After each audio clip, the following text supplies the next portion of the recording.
அழுக்கில்லாத ஒரு சுத்த தேகமாக மாறிட்டு இருக்கேன். அவ்வளோதான்.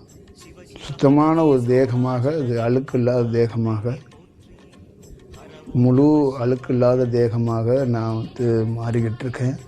இந்த உலகத்தில் நீங்கள் எத்தனையோ புத்தகங்களில், காவியங்களில் படித்த அந்த பொன்னிறமான அழுக்கில்லாத தேகத்தை விரைவில் பார்ப்பீங்க.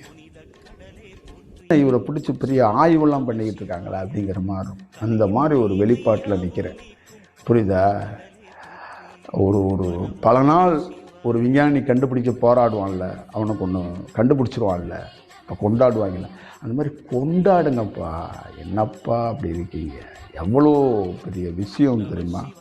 வாழ்க்கையில் ஒரு உடல் கிடைத்து, அந்த உடல்லேருந்து பருவ மாற்றம் கிடச்சி, நீங்கள்லாம் அந்த ரெகுலர் ஃபார்முலாவிலே இந்த திருக்குறள், பாரதியார், சிவவாக்கியர், இது